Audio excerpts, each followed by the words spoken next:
Ginette! Bonjour! J'ai un paquet pour vous aujourd'hui.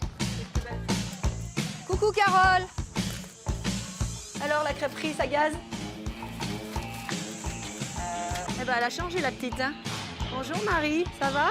Ah mais ce village, je le connais vraiment par cœur. Eh oui, j'ai de la chance.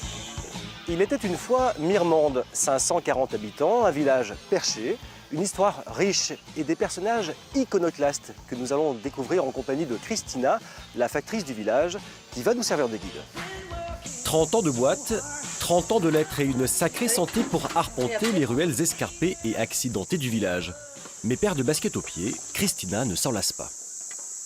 Qu'est-ce que vous ressentez quand vous faites votre tournée ici à Mirmande, vraiment dans ce village remarquable? Alors, c'est le calme, c'est les gens. Et puis aussi, ben là, en ce moment, on a les cigales. Et puis aussi, je veux dire, ce contact fabuleux avec les gens qui vous attendent, ça, c'est quelque chose qui se perd, malheureusement. Et on l'a encore ici, dans ce petit village magnifique de Mirmande. Bonjour Joseph. Bonjour. Ça va? Oui, et toi? Bah, très bien. Avec ce beau temps, c'est formidable. Exactement. Question convivialité, rendez-vous chez Joseph Poulain. Ce restaurateur installé ici depuis 10 ans est tombé amoureux de Mirmande et surtout des produits du terroir. Les oignons du jardin, les olives du jardin.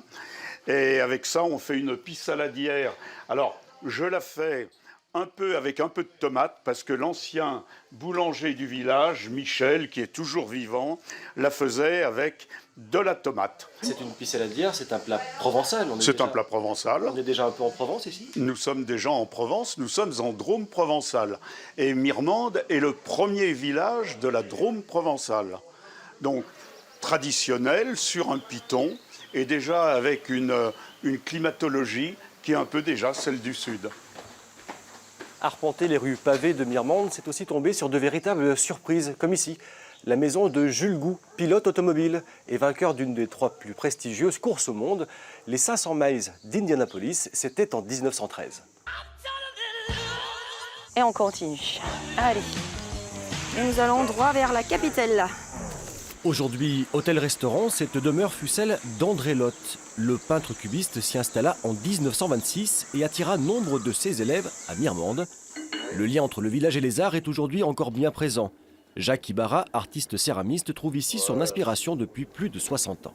Mirmande a eu cette chance de ne pas se trouver avec des constructions de béton, des choses comme ça, des apports de matériaux nouveaux qui jurent. Un patrimoine architectural préservé que l'on doit en grande partie à Haroun Tazieff. Le célèbre vulcanologue était maire de Mirmande entre 79 et 89. Son premier adjoint de l'époque se souvient de sa contribution. Nous étions une municipalité sans argent, il ne restait rien en caisse. Et donc il a donné des conférences à travers la France dont le profit intégral revenait à la commune de Mirmande. Son prestige, disons, lui ouvrait beaucoup de portes et ça nous a quand même bien facilité les choses. Chaque année, 90 000 personnes viennent visiter Mirmande pour ses ruelles escarpées, pour ses expositions d'art moderne jusqu'à la fin du mois, mais surtout pour la qualité et la beauté du paysage depuis la cime du village.